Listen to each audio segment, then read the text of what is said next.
Hello everyone, कैसे हैं आप सभी लोग। आई होप कि आप सब लोग ठीक होंगे और अपने अपने घरों में मौज ले रहे होंगे। तो आप सभी का स्वागत है हमारे आपके YouTube channel level up with two brothers के अंदर। तो आज हम लोग क्या करने वाले आज हम लोग करने वाले हैं जो हमारी जो बुक है फुटप्रिंट्स विदाउट फिट का चैप्टर फुटप्रिंट्स विदाउट फिट ही करने वाले हैं। तो चलिए बिना किसी देरी के इस चैप्टर को हम शुरू करते हैं। तो इस चैप्टर के अंदर क्या है, इस चैप्टर के अंदर हमें बेसिकली एक साइंटिस्ट के बारे में बताया गया है। वो महान तो साइंटिस्ट था ही, लेकिन वो थोड़ा अजीब भी था। और उसने एक ऐसी खोज कर ली थी जिससे जो इंसान है, ह्यूमन बींग्स है, वो इनविजिबल हो सके। और या मैं तो इनविजिबल होकर बहुत कुछ करता हूँ, जैसे एग्ज़ाम जो था हमारा बोर्ड का, वही उड़ा देता और बहुत कुछ चीज़ें करता है यार अगर मैं इनविजिबल होता तो। चलिए अब देखते कि इसने इनविजिबल होने के बाद इसने क्या क्या किया। तो ये एक साइंटिस्ट जिसने इनविजिबल कैसे होते हैं वो ढूंढ दिया था, और जो ये दवाई थी, जो ये सीरम था, इसने खुद ही पी लिया था। ठीक है, तो ये अब पूरी तरह इनविजिबल था। और ये जो कहानी शुरू होती है ना, ये शुरू होती है बिल्कुल ठंडी का मौसम है, बर्फ़ गिर रही है वहाँ पे जहाँ की ये स्टोरी है। और दो लड़के बैठे होते हैं और उनको फुटप्रिंट्स दिखाई देते हैं। ठीक है, लेकिन उनको कोई इंसान नहीं दिखाई देता, खाली फुटप्रिंट्स दिखाई देते हैं उसके। ठीक है, तो वो थोड़ी देर तक उनका पीछा करते हैं। और अब ये फुटप्रिंट्स किसके थे, और ये फुटप्रिंट्स थे, आप सही सोच रहे हैं, जो इस कहानी में जो ये साइंटिस्ट है जिसने इनविजिबल होने की खोज कर ली है, ये उसी के फुटप्रिंट्स हैं, जिसका नाम है ग्रिफिन। तो साइंटिस्ट का नाम है ग्रिफिन। ठीक है, जिसने खोज की है। और ये चैप्टर का जो राइटर है उसका नाम है H.G. वेल्स। जो ये चैप्टर उठाया गया है, ये एक इनविजिबल मैन, इनकी कोई बुक है, उसका एक चैप्टर है। तो वहाँ से इस चैप्टर को उठाया गया है, लिया गया है हमारी बुक के अंदर, एनसीईआरटी बुक के अंदर। तो अब ये क्या क्या करता है जो साइंटिस्ट है, ये पहले अपने मकान मालिक के घर को जला देता है। क्योंकि मतलब ये अपने मकान मालिकों को ज़्यादा कुछ खास पसंद नहीं करता था। और वो मतलब जो मकान मालिक है इसको थोड़ा बहुत अजीब सा लगता था। मकान मालिक को वो थोड़ा अजीब सा लगता था, वो उससे चिढ़ता था, तो उसको पसंद नहीं करता, तो उसने मकान मालिक के घर में ही आग लगा दी। और फिर अब उसने आग तो लगा दी, अब उसको ये पता नहीं कि अब वो भी बेघर हो गया। अब उसके पास भी कोई घर नहीं है रहने के लिए। तो वो मतलब बिल्कुल नंगा, किसी को दिख तो रहा नहीं होगा, अगर दिखेगा कपड़े पहनेगा तो सबको दिखने लगेगा वो, और सब उससे डर के भाग जाएंगे, क्योंकि सिर्फ उसके कपड़े कपड़े दिखेंगे, उसके कोई बॉडी पार्ट नहीं दिखेगा। ठीक है, तो बिल्कुल नंगा ऐसे ही सड़कों पे हाँड रहा होता है, घूम रहा होता है। और बहुत ही ज़्यादा मतलब बर्फ़ पड़ रही होती है वहाँ पे।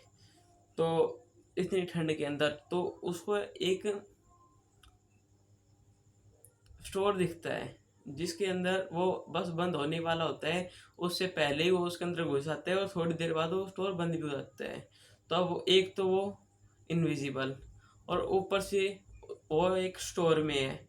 तो अब वो क्या करेगा, तो जो उसके मन में आया उसने सब किया। उसने मस्त जो कुछ भी खाने पीने की चीज़ें थी वो खाई पी, उसने मस्त कपड़े पहने और मस्त दो रजाई ली और सो गया वहाँ पे। ठीक है, उसने मस्त रजाई ली, सो गया। फिर सुबह जल्दी जो उसमें जो स्टोर के अंदर जो लोग काम करते थे वो आए, उन्होंने उसको देखा तो वो डर गए, क्योंकि उसकी शक्ल नहीं दिख पा रही थी। तो जैसे ही ग्रिफिन ने उन्हें देखा वो घबरा गया और वो भाग गया। तो जैसे उसका पीछा कर रहे थे वो दो लोग, मतलब जो स्टोर के अंदर काम करने वाले हैं, उसका पीछा कर रहे थे। तो वो देख रहे थे, अब ग्रिफिन है ना, अपना एक एक कपड़ा उतार रहा था। ठीक है, एक एक करके भागता भागता, कभी अपना ब्लेजर उतार रहा है, कभी अपनी टी शर्ट उतार रहा है, शर्ट उतार रहा है, सॉक्स उतार रहा है, पैंट उतार रहा है। तो आगे थोड़ी सी आगे जाने के बाद वो पूरा का पूरा इनविजिबल हो, क्योंकि उसने अपने सारे कपड़े उतार दिए थे। ठीक है, तो अब उसने सोचा कि भाई मैं ऐसे तो नहीं रह पाऊंगा, तो वो एक छोटे से गांव की तरफ चला जाता है।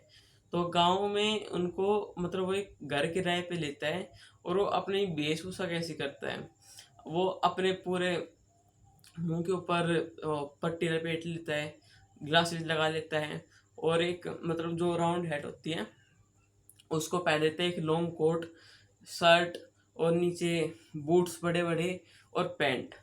ठीक है, तो मतलब उसके शरीर का एक छोटा सा पार्ट भी दिखता है, और हाथों में ग्लव्स पहन लेता है।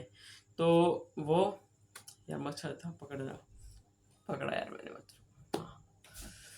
तो फिर एक गांव की तरफ निकल जाता है, ये सारा अपना मतलब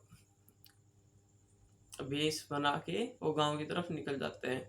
और वो मतलब गांव में एक कमरा किराए पे लेता है। जो वहाँ के लोग थे वो उससे बात करना चाह रहे थे, लेकिन वो कह रहा था कि मुझसे कोई बात मत करो। और उसने बताया कि, और जो सारे लोग थे ना उस पर थोड़ा शक भी कर रहे थे, क्योंकि यार इसे बिल्कुल इतनी ठंड के अंदर कोई मतलब गाँव की तरफ आया है। और ऐसा बहुत कम होता था, क्योंकि जो कुछ मतलब जब मौसम सही होता था तभी उस गांव की तरफ कोई रहने आता था, कोई घूमने आता था। लेकिन वो मतलब जब बिल्कुल एक्सट्रीम ठंड पड़ रही थी तब वो उस गांव में आया रहने के लिए, घूमने के लिए। तो फिर गांव वालों ने उससे बात करने की कोशिश की, लेकिन वो कह रहा गांव वालों से कि मैं किसी से बात नहीं करना चाहता, मेरी अभी भी प्लास्टिक सर्जरी हुई है मुंह की, प्लास्टिक नहीं, मुंह की सर्जरी हुई है, इसलिए मैं अपना मुंह भी नहीं दिखा सकता, और किसी से बात भी नहीं करना चाह रहा था। और उसने मतलब पेमेंट भी एक्स्ट्रा कर दी थी पहले ही, कि मेरे को कोई भी डिस्टर्ब ना करे मेरे कमरे के अंदर। और वो हमेशा अपने कमरे की कुंडी लगाए रखता था। ठीक है, तो उसके पास धीरे धीरे पैसे भी ख़त्म हो रहे थे। और फिर वो सोचता है कि वो क्लर्जी मैन है उसके गांव में, जो जिस गांव में वो रहने गया उसके घर में चोरी करने की सोचता है, क्योंकि उसको घर का किराया भरना था। तो वो क्लर्जी मैन के घर जाता है, और उसके ड्रॉर में जो कॉइन्स रहते हैं उनकी आवाज़ करता है। इन देर में क्लर्जी मैन की वाइफ आ जाती है, और वो मतलब देख के डर जाती है, क्योंकि वो कॉइन्स हवा में उड़ रहे थे। ठीक है, और कोई दिख भी नहीं रहा था उनको चोरी करते हुए। ठीक है, तो वो सब कुछ डर गए, और मतलब वहाँ से वो जो हमारे ग्रिफिन भाई साहब थे वो चोरी करके भाग गए थे। ठीक है, लेकिन जो वो चोरी करके भाग गए थे क्लर्जीमैन के घर से। ठीक है, क्योंकि उनको अपना किराया भरना था, किराया बाकी रह रहा था उनका, वो भरना था। और वो क्लर्जीमैन के घर से आके वो अपने घर पे जैसे आए वो नहाने के लिए चले गए। ठीक है, उनके सारे कपड़े पट्टियाँ वगैरह सब कुछ वहाँ पे रखे थे, और गलती से वो अपना जो डोर है वो खुला छोड़ गए। तो जैसे ही जो जिनके घर पे वो रह रहा था ना वो थे मिस्टर एंड मिसिस वेल्स। तो मिसिस वेल्स ने देखा कि जो ये गेट है ये इसका खुला है, ये बहुत ही मतलब बड़ी बात थी उनके लिए, क्योंकि उसके जो कमरा था, रूम था, उसका गेट कभी भी खुला नहीं होता था, हमेशा बंद होता था। और उसने मना भी किया हुआ था कि मेरे कमरे के अंदर कोई भी ना आए, लेकिन फिर भी वो उसके कमरे के अंदर है, क्योंकि क्यूरोसिटी थी उसको जानने की उसको। ठीक है, तो जैसे ही उन्होंने देखा कि जो उसने बेड पे हाथ लगाया कि बेड तो अभी ठंडा है, बिल्कुल ठंडा है। तो वो सोच रही थी कि वो जो मैन है, वो इनविजिबल मैन ग्रिफिन, वो उस बेड पे लेट रहा होगा तो वो बेड गर्म होगा, लेकिन वो बिल्कुल ठंडा बेड था, जैसे उसके ऊपर कोई भी ना लेटा हो। और उसके कपड़े पट्टियाँ सब कुछ बेड पे रखे हुए थे। और थोड़ी सी आगे जाते तो उसको दिखता है कि जो एक चेयर है ना वो हवा अपने आप मतलब हिल रही है। और फिर वो चेयर उठती है अपने आप, मतलब हवा में आ जाती है। लेकिन हमको तो पता है कि वो सब कौन कर रहा था, क्यों कर मतलब उसको डराने के लिए कर रहा था वो। ठीक है, क्योंकि वो उसके कमरे में आ गई थी। तो ये सब देख के है ना वो पुलिस को फ़ोन कर देती है। तो पुलिस आती है जैसे ही, तो वैसे ही पुलिस आती है तो उसको मतलब पकड़ने की कोशिश करती है, लेकिन यार वो इनविजिबल मैन था, ऐसे किसी के पकड़ में थोड़ी आ जाएगा। तो वो पकड़ भी नहीं पाती उनको। और ऐसे ही जो वो मैन है इनविजिबल मैन, वो खुला घूमता है अब तक भी, मतलब कहानी के हिसाब से और यहीं पे हमारी कहानी ख़त्म हो जाती है, क्योंकि जो पुलिसमैन है वो भी उसको पकड़ नहीं पाए थे और पुलिसमैन को एक दो थप्पड़ मार के वो भाग गया था। तो बस इस कहानी के अंदर इतना ही है और वीडियो ख़त्म। आई होप कि आप लोगों को ये वीडियो पसंद आई होगी, कुछ ना कुछ इसमें सीखने को मिला होगा। अगर सीखने को मिला होगा तो वीडियो को लाइक कर देना, चैनल को सब्सक्राइब कर देना। मिलते हैं किसी और वीडियो के अंदर। Thank you so much for watching. Bye.